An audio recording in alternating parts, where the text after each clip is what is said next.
Wesh la famille, j'espère que vous allez bien, on se retrouve pour un Zap Actu, ça faisait un petit moment, on avait enchaîné pas mal de vidéos, Histoire Choc, etc. Donc sans plus tarder, on est parti.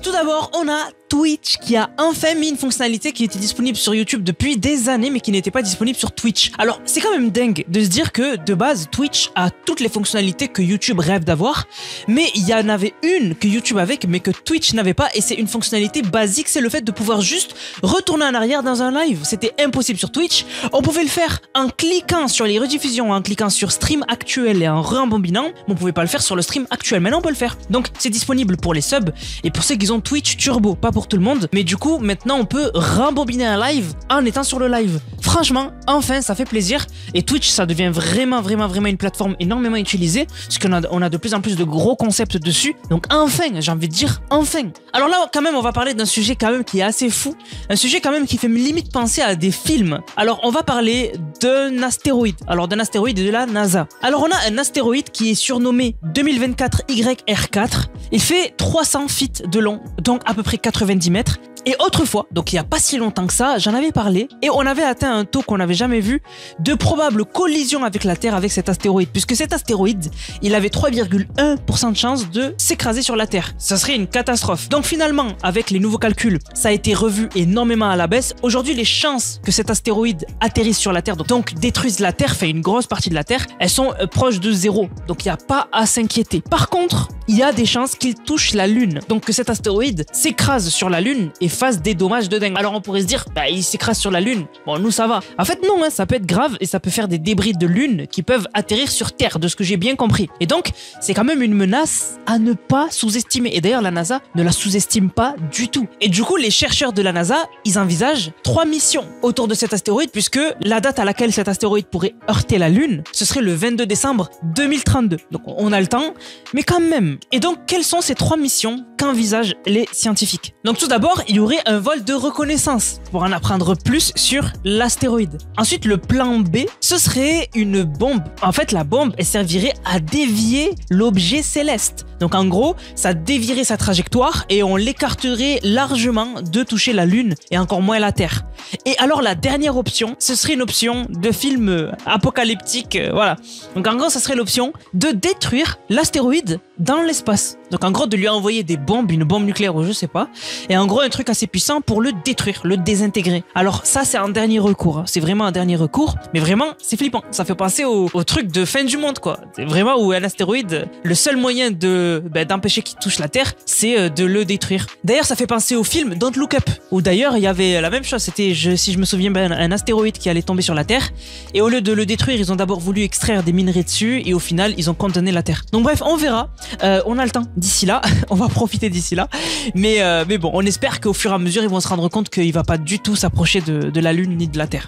Alors on va parler des laboubous. Voilà, les laboubous, il y a encore des gros problèmes autour. Alors les laboubous, on en avait déjà parlé. Donc c'est des petites peluches qui ressemblent à des gnomes, et en fait c'est super populaire. Le mec qui les a créés est devenu milliardaire, hein. Voilà, pour vous donner un ordre d'idée. Et en gros voilà, les laboubous, c'est des petites peluches à collectionner. Ce qui fait un peu leur charme, c'est qu'en fait quand tu les achètes, tu ne sais pas laquelle tu vas avoir. Donc en gros, t'en achètes une au hasard, quand tu l'ouvres, c'est la surprise de découvrir celle que tu vas avoir. Donc c'est pour ça que il y a ce délire là de rareté. C'est un peu comme les cartes Pokémon. Les cartes Pokémon, quand tu les achètes, tu sais quelle série t'achètes, mais tu sais pas quelle carte tu vas avoir. C'est ça un peu ce qui fait que faut avoir de la chance pour tomber sur les bonnes cartes, etc. Sachant que les cartes que tout le monde veut, elles sont rares et tout. Mais c'est pareil pour les laboubous. Sauf que les laboubous, c'est vraiment un phénomène de mode ces temps-ci, et ça se revend énormément, et surtout ça se vend très cher. Donc il y en a qui en trouvent des rares et qui les revendent super cher. Et donc ce qui se passe, c'est qu'il y a beaucoup de contrefaçons de laboubous. Donc en fait, il y en a qui les créent. Donc certains en créent des fausses et les revendent. Un peu comme tout, hein. Vous allez me dire, il y a des contrefaçons de absolument tout ce qui a de la valeur. Sauf que ce jouet-là, c'est destiné aux enfants. Et en fait, ce qu'il faut savoir, c'est que les jouets, ils sont soumis à des normes pour tout ce qui est produits chimiques, etc. Parce que les enfants, ils peuvent les lécher, etc. Et donc, ces laboubous contrefaites, elles ne passent pas ces normes de base.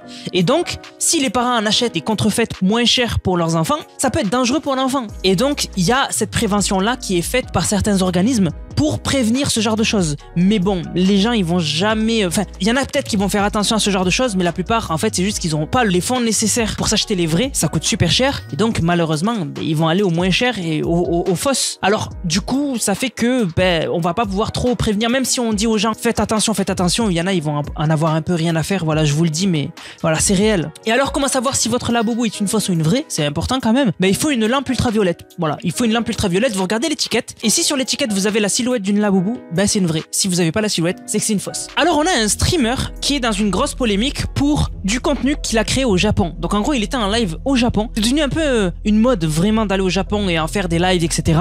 Et en fait, le problème, c'est que, en fait, au Japon, les choses sont complètement différentes que en Europe, par exemple. Vraiment, en Europe, dans le tram, c'est le bordel. Il y a des gens qui sont par terre, qui crient, etc. Au Japon, c'est inconcevable. Au Japon, tout le monde est dans son coin, tout le monde se respecte, tout le monde laisse les places pour les personnes âgées, les handicapés et tout. Voilà, il n'y a pas d'incivilité, tout le monde est carré. Moi, franchement, j'aime trop. Franchement, j'aime trop le respect mutuel, le fait que, voilà, personne ne fasse n'importe quoi. Et il y en a qui vont là-bas au Japon et qui n'ont pas le comportement adéquat. Et en fait, on a ce créateur de contenu qui, du coup, était en live dans un tram et en fait, il y a une personne âgée qui vient le voir et qui s'énerve contre lui. Et en fait, le créateur de contenu se lève, le pousse fort, vraiment fort. Et en fait, qu'est-ce qui s'est passé?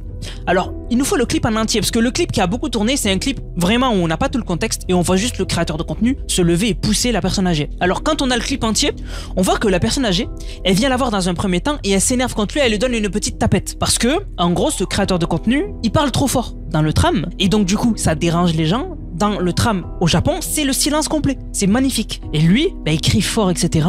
Et c'est irrespectueux. Aussi, Dezio, il est sur une place réservée aux personnes handicapées ou les femmes enceintes. Donc en fait, des places prioritaires pour les personnes qui ont des difficultés pour rester debout. Donc deuxième chose qui n'est pas du tout respectueuse. Dans un premier temps, il croit qu'il est tout seul. Donc il fait énormément de bruit. Et en plus, il est assis dans une place à laquelle il ne devrait pas être assis. C'est pour ça que cette personne âgée-là est énervée contre lui. Parce que c'est quelque chose qui est... c'est pas normal. Et donc il lui donne une petite tapette en premier et il va se rasseoir. C'est un premier avertissement. Et sauf qu'il revient après et cette fois-ci c'est le clip que vous avez vu où du coup la personne âgée s'énerve encore plus parce qu'il lui avait déjà donné un avertissement et là le créateur de contenu se lève et le pousse. Alors moi je vais vous laisser avoir votre avis dans les commentaires. Est-ce que ce créateur de contenu pour vous, il a bien agi ou mal agi? Moi je trouve qu'il a mal agi et surtout, quand vous allez dans un pays, vous devez vous adapter à son mode de vie. Voilà. Parce que vous êtes un étranger. Donc, vous devez vous adapter. Si tu vas au Japon, tu dois t'adapter au fait que faut pas crier fort, faut pas déranger les gens, il n'y a pas de prank, etc. Tout le monde se respecte mutuellement, c'est le calme complet, tout est propre, c'est magnifique. Voilà. Si t'es pas prêt à respecter tout ça, tu n'y vas pas. Tout simplement. Voilà. Donc, si t'es pas prêt à respecter les places réservées et à la fermer dans le tram, tu n'y vas pas. Tout simplement. Tu respectes comment est le pays. Tu vas pas venir faire ta loi. Tu es un étranger. Donc pour moi, il a mal agi. Voilà, il a mal agi. Mais bref, en tout cas, il a été ban sur Kick. Voilà. Alors lui, bien sûr, il a démenti. Il a dit que c'était du self-défense. Voilà, il se protégeait parce que le mec le tapait, le poussait, etc. Et aussi, il a mis un selfie avec la police. Il disait, en fait, finalement, tout va bien et tout. Non, voilà. Non, tout ne va pas bien. Tu respectes le pays dans lequel tu es. Ton ban est mérité. Voilà. Je suis très content de ce ban. Voilà. Bref, maintenant, on va parler de Nosy et de Citra. C'est un peu l'actu dont tout le monde parle ces temps-ci. Je vous rappelle l'histoire.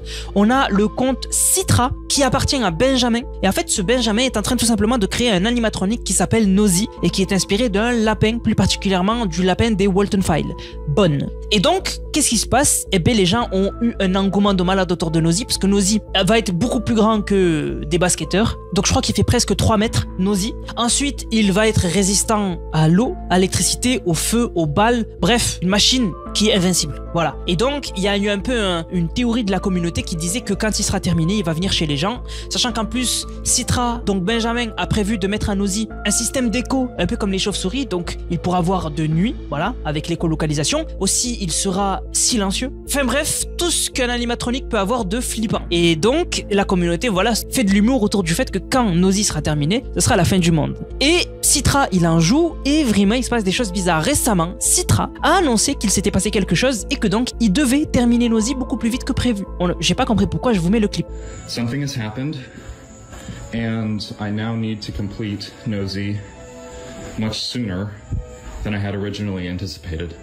Et autre chose, Citra, récemment, il a mis une story où il était dans une ambulance. Voilà. Donc, il a pas mis de message comme quoi il allait mal ou quoi. Donc bon, on va pas commencer à flipper. Mais voilà, il a mis une vidéo dans une ambulance, sachant que les gens, ils commençaient à dire qu'à un moment, il va perdre le contrôle de son animatronique. Nosy, c'est bizarre ce qui est en train de se passer autour de Citra. C'est les dernières informations qu'on a, donc on va bien suivre ça de près. Si vous n'avez pas vu ma vidéo sur Citra, j'ai fait vraiment une longue vidéo dessus, ben n'hésitez pas à aller voir. Mais vraiment, c'est un truc de fou, l'engouement qu'il y a autour de Citra. Du coup, la famille, j'espère que la vidéo vous a plu. Si c'est le cas, n'hésitez surtout pas à liker, commenter, partager. On se capte les gars pour une prochaine vidéo. C'était Nanas, prenez soin de vous. Bang, bang, bang.